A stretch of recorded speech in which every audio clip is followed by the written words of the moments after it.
ಸಂವಿಧಾನ ಅಂಗೀಕಾರವಾಗಿ 75 ವರ್ಷ ಪೂರ್ಣಗೊಂಡಂತ ಹಿನ್ನೆಲೆಯಲ್ಲಿ ಲೋಕಸಭೆಯಲ್ಲಿ ಪ್ರಧಾನಿ ನರೇಂದ್ರ ಮೋದಿ ಮಾತನಾಡ್ತಿದ್ದಾರೆ.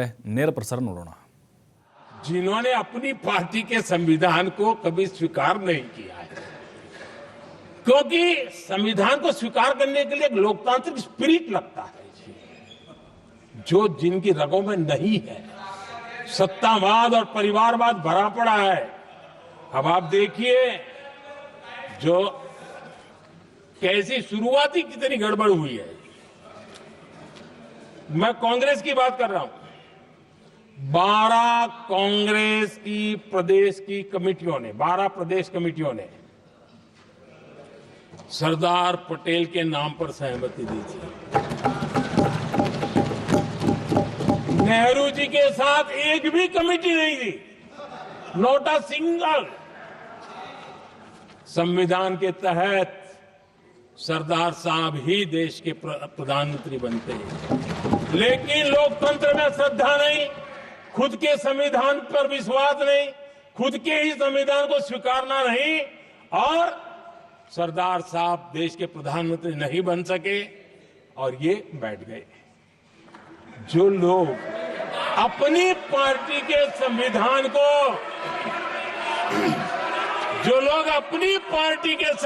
को नहीं मानते, वो कैसे देश के संविधान को स्वीकार कर सकते हैं।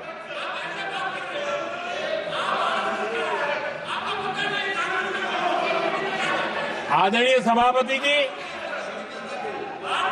जो लोग संविधान में लोगों के नाम ढूंढते रहते हैं, मैं जरा बताना चाहता हूं। कांग्रेस पार्टी के एक अध्यक्ष हुआ करते थे और वो अति पिछड़े समाज से आते थे। अति पिछड़े भी नहीं, अति पिछड़े समाज से आते हुए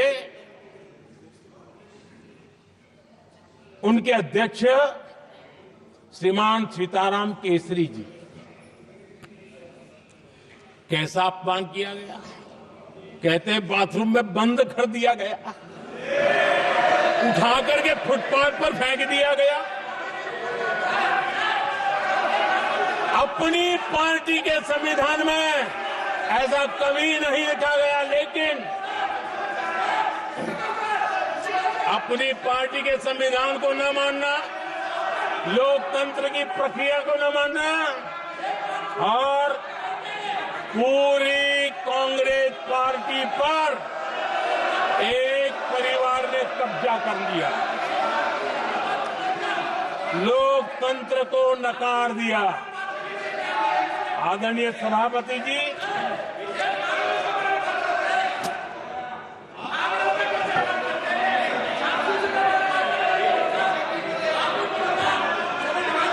तो आपके सदस्यों ने क्या क्या बोला था, ठीक नहीं है। आप जब सदन के नेता बोल रहे हैं तो सदन की मर्यादा को रखो, अच्छी परंपरा को बनाओ। संविधान के साथ खिलवाड़ करना, संविधान के स्पिरिट को तहस नहस करना, ये कांग्रेस की रगों में रहा है। हमारे लिए संविधान, उसकी पवित्रता, उसकी शुचिता हमारे लिए सर्वोपरि है।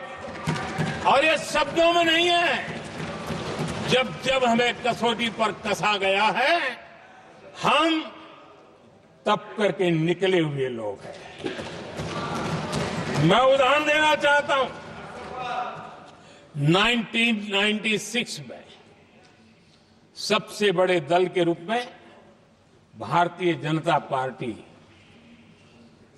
जीत करके आई, सबसे बड़ा दल था, और राष्ट्रपति जी ने संविधान की भावना तहत सबसे बड़े दल को प्रधानमंत्री के शपथ के लिए बुलाया, और 13 दिन सरकार चली। अगर हमें संविधान के स्पिरिट के प्रति हमारा भावना न होती तो हम भी ये बांटो, वो बांटो, ये दे दो, वो दे दो, इसको डिप्टी पीएम बना दो, इसको ढिकना बना दो, हम भी सत्ता सुख भोग सकते थे। लेकिन अटल जी ने सौदेबाजी का रास्ता नहीं चुना, संविधान के सम्मान का रास्ता चुना और 13 दिन के बाद इस्तीफा देना स्वीकार कर दिया। ये ऊंचाई है हमारी लोकतंत्र की। इतना ही नहीं, 1998 में एनडीए की सरकार थी, सरकार चल रही थी, लेकिन कुछ लोगों को हम नहीं तो कोई नहीं, ये जो एक परिवार का खेल चला है, अटल जी की सरकार को अस्थिर करने के लिए खेल चले गए। वोट हुआ, खरीद फरोख्त तब भी हो सकती थी, बाजार में माल तब भी बिकता था, लेकिन संविधान की भावना के प्रति समर्पित अटल बिहारी वाजपेयी जी की सरकार ने एक वोट से हारना पसंद किया, इस्तीफा दिया, लेकिन असंवैधानिक कोई कृत्य नहीं किया। ये हमारा इतिहास है, ये हमारे संस्कार है, ये हमारी परंपरा है। और दूसरी तरफ अदालत ने भी जिस पर थप्पा मार दिया, कैश फॉर वोट का कांड, एक लघुमती सरकार को बचाने के लिए संसद में नोटों के ढेर साक्ष्य के रूप में रखे गए, असंवैधानिक तरीका। सरकार बचाने के लिए भारत के लोकतंत्र की भावना को बाजार बना दिया गया, वोट खरीदे गए। आदरणीय सभापति जी, 90 के दशक में कई सांसदों को रिश्वत देने का पाप, यह संविधान की भावना थी कि 140 करोड़ वासियों के मन में जो लोकतंत्र पनपा है, उस लोकतंत्र के साथ यह खिलवाड़। कांग्रेस के लिए सत्ता सुख, सत्ता की भूख, यही एकमात्र कांग्रेस का इतिहास है, कांग्रेस का वर्तमान है। आदरणीय सभापति जी, 2014 के बाद एनडीए को सेवा का मौका मिला, संविधान और लोकतंत्र को मजबूती मिली। ये पुरानी जो बीमारियों थी, उस बीमारी से मुक्ति का हमने एक अभियान चलाया।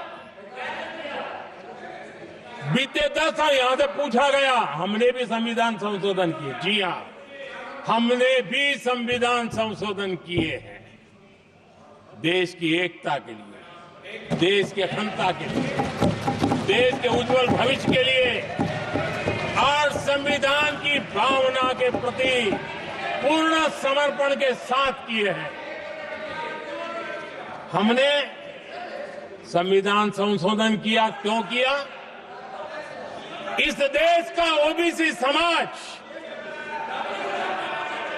तीन दशक से ओबीसी कमीशन को संवैधानिक दर्जा देने के लिए मांग कर रहा है।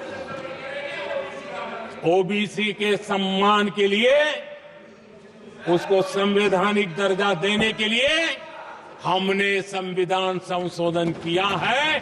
हमें गर्व है ये करने का। समाज के दबे कुचले लोगों को उनके साथ खड़े होना, ये हम अपना कर्तव्य मानते हैं, इसलिए संविधान संशोधन किया। आदरणीय सभापति जी, इस देश में एक बहुत बड़ा वर्ग था, वो किसी भी जाति में क्यों न जन्मा हो, लेकिन गरीबी के कारण अवसरों को वो पा नहीं सकता था, आगे बढ़ नहीं सकता था।